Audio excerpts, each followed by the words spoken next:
Hello students, class twelfth सभी को नमस्कार। आज जो चैप्टर हम पढ़ रहे थे क्लास ट्वेल्थ में बायोलॉजी के अंदर थर्ड चैप्टर हमारा चल रहा है ह्यूमन रिप्रोडक्शन। तो उसमें हमने मेल रिप्रोडक्टिव सिस्टम के बारे में थोड़ा सा देखा था। आज हम आगे इसमें बात करते हैं। ठीक है। तो मेल रिप्रोडक्टिव सिस्टम जो है एक तरह से इसमें आपका एनसीईआरटी का ही डायग्राम है। तो इसमें आप देख रहे हो कि जैसे कि टेस्टिकुलर लोब्यूल्स हैं, रेटी टेस्टिस, वैसा फ्रेंसिया पेडिडेमस दिखाई दे रहा है। इनको हम आगे और भी क्लियरली डायग्राम देखेंगे इनके। ठीक है। तो हमने पिछले लेक्चर में मेल रिप्रोडक्टिव सिस्टम के बारे में बात की थी। अब इसको आगे कंटिन्यू करते हैं। ठीक है। ये देखिए, इसमें आपके ये जो टेस्टिस दिखाई दे रही हैं, तो इसमें अब अगर ध्यान से देखें कि आप तो जो कोड है स्पर्मेटिक कोड जो हमने बोला था, ठीक है, तो उसमें एक में लंबी है, एक में छोटी है। ठीक है।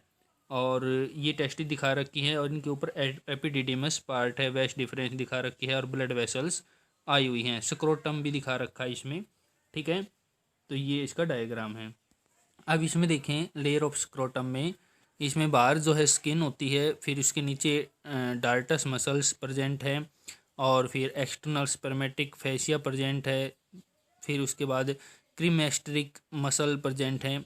ठीक है। एंड फेसिया प्रेजेंट है, और उसके अंदर जो है इंटरनल स्पर्मेटिक फेसिया प्रेजेंट है। तो इस प्रकार के लेयर प्रेजेंट होते हैं स्क्रोटम के अंदर।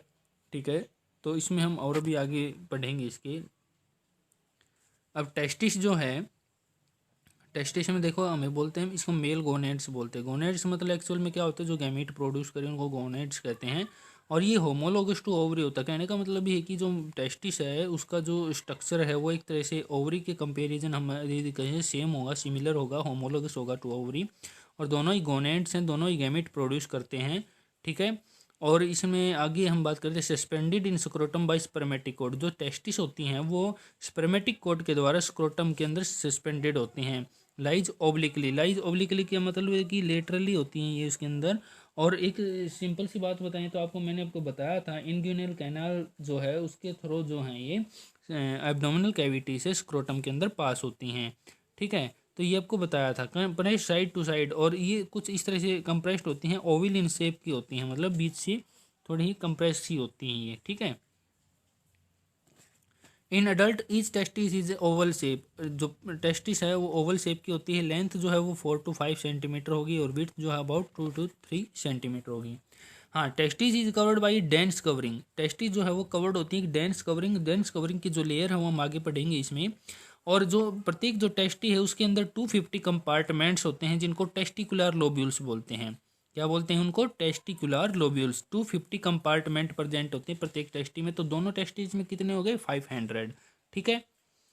अब ये इंपॉर्टेंट चीज़ें हैं, ये नोट करने की हैं क्योंकि एनसीईआरटी के अंदर ये नहीं है। ठीक है।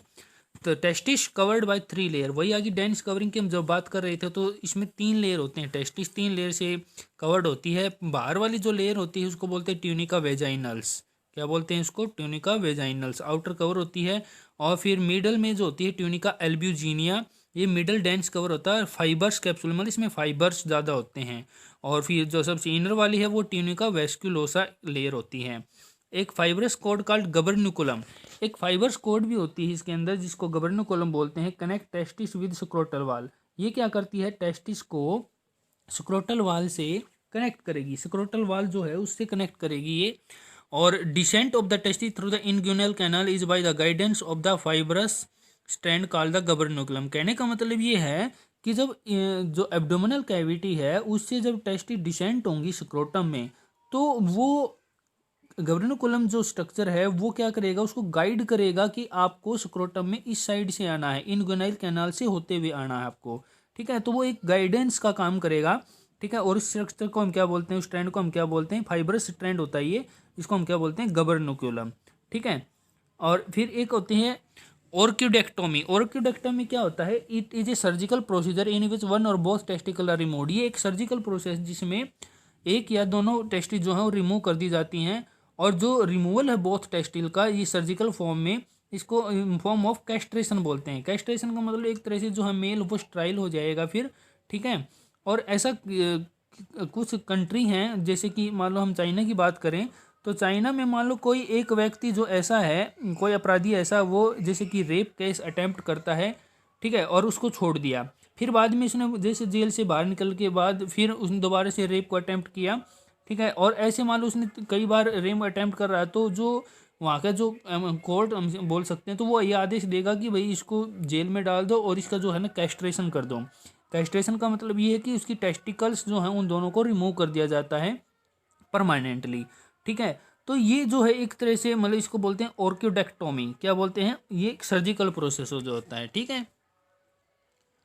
अब ये देखिए इसमें आपके ये टेस्टिकल्स हैं एब्डोमिनल कैविटी में, और टेस्टिकल्स जो हैं वो गबर्नुकुलम के द्वारा जैसे कि गबर्नल कॉन्ट्रैक्ट करेगा तो ये आपके नीचे आ जाएंगी स्क्रोटम के अंदर, स्क्रोटम के अंदर जाएंगी। Abdominal cavity space extend into the scrotum, तो गबर्नुकुलम जो है वो स्ट्रक्चर इसको नीचे की तरफ, टेस्टिकल को नीचे की तरफ पास कर देगा, किसमें, स्क्रोटम में, ठीक है।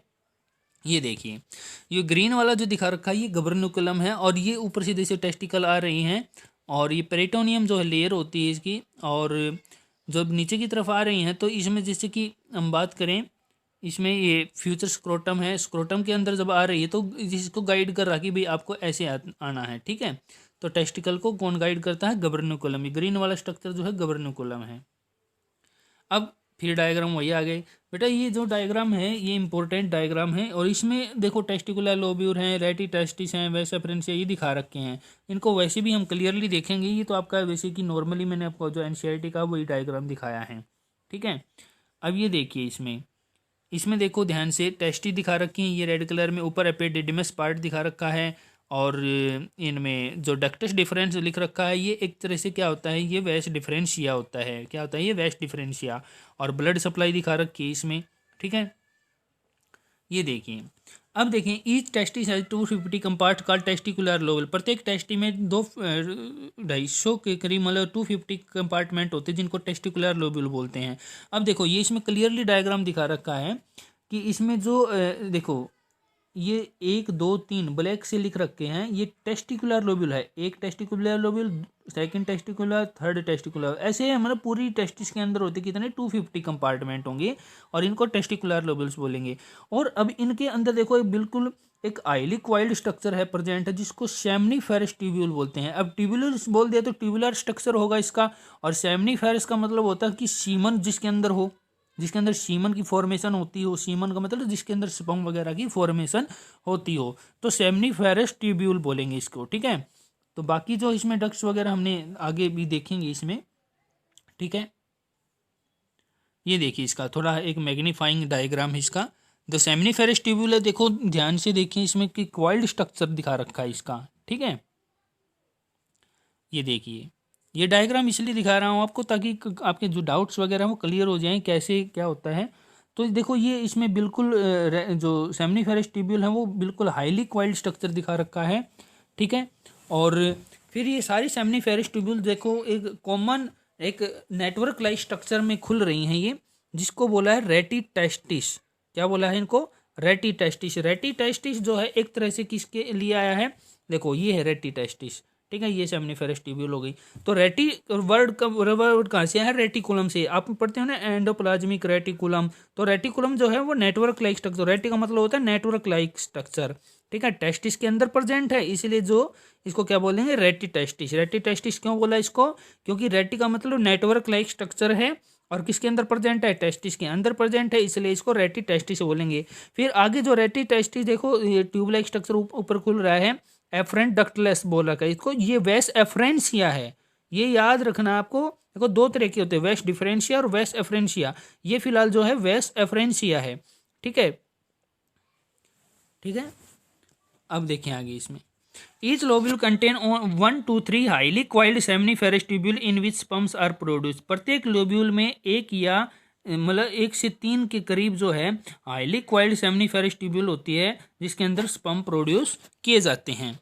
अब ये एक्स्ट्रा स्ट्रोक है, ये भी नोट करने के हैं कि सेमनीफेरस ट्यूब्यूल जो होती है उसकी लेंथ जो अगर आप जैसे क्वाइल्ड फॉर्म में है, अगर उसको हम लंबी स्ट्रेच करें, खोल लें उसको, तो 60 सेंटीमीटर लेंथ मिलेगी उसकी, और उसका डायमीटर कितना है 0.2 mm डायमीटर है, ठीक है। अगर टोटल लेंथ बात करें इसकी सेमनीफेरस ट्यूब्यूल की इन बोथ टेस्टिस, दोनों टेस्टिस में, तो कितनी आ जाएगी 275 यार्ड्स। तो ये एक हम ये बोल सकते हैं कि इंग्लिश बुक से लिया गया है, तो ये 275 यार्ड्स ठीक है, अमेरिकन जो बुक्स होती हैं उनके अंदर ऐसा ही लिखा होता है।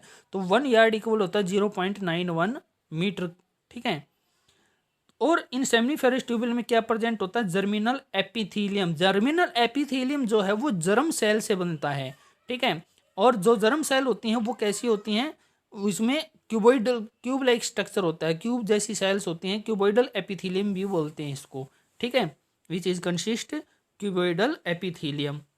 अब each lobule contain 1 to 3 highly coiled seminiferous tubule in which sperm are produced. Each seminiferous tubule is lined on its inside of by 2 types of cell.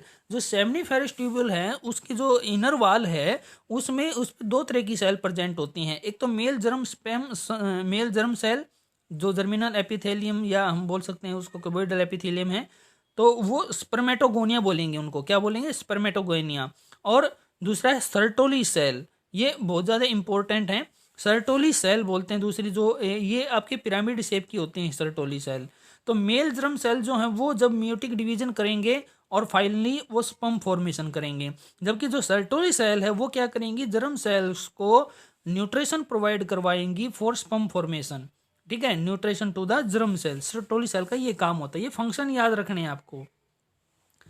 अब स्पर्मेटोगोनिया और मेल जर्म सेल, स्पर्मेटोगोनिया और जो male germ cells होती हैं वो endodermal origin होती है। देखो जब भी जैसे कि ऑर्गन फॉर्मेशन होती है, या हम यह बात करें कि जैसे कि एम्ब्रियो के अंदर जब कोई स्ट्रक्चर फॉर्म होते हैं तो उस टाइम 2-3 लेयर काम करते हैं, एक्टोडर्म, मेसोडर्म और एंडोडर्म। तो हर ऑर्गन का अलग अलग डर्मल ओरिजिन होता है। तो यहाँ पर जो स्पर्मेटोगोनिया या जर्म सेल्स का है वो है एंडोडर्मल ओरिजिन।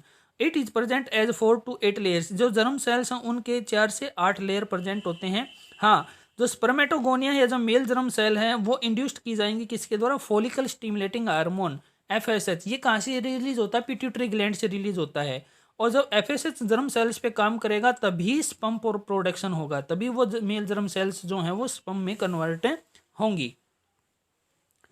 अब सर्टोली सेल और सस्टेनकुलर सेल, सर्टोली सेल जो हैं वो कोलुमिनर लार्ज सेल्स होती हैं, लंबी सेल्स होती हैं, मैंने आपको बताया था पिरामिड शेप की होती है, और ये क्या करती हैं, provide nourishment to germ cell, ठीक है। तो ये था आपका कुछ इस तरह का पोर्शन, जैसे कि मैंने आपको बताया कि इसमें क्या क्या चीज़ें हैं, टेस्टिकुलर लोब्स। देख बेटा हम थोड़ा धीरे धीरे पढ़ लेंगे, लेकिन जो है नॉलेज होनी जरूरी है, सॉलिड पढ़ेंगे हम इसमें, ठीक है। और जो जितनी भी इंपॉर्टेंट इसमें इन्फॉर्मेशन दे रखे हैं वो आपको नोट करनी, कुछ एनसीईआरटी में हैं भी, कुछ एनसीईआरटी में नहीं भी हैं, तो आपको सारी चीज़ें नोट करनी है। आप अपने नोट्स प्रिपेयर करें, जहाँ रिक्वायरमेंट डायग्राम की है तो वहाँ पर आप डायग्राम भी बना सकते हैं, डायग्राम की प्रैक्टिस रखें, ठीक है बेटा। तो ये सारी चीज़ें आप करें अच्छे तरीके से। तो आज के लिए इतना ही, बाकी नेक्स्ट क्लास में, ठीक है। Thank you to all of you, have a nice day.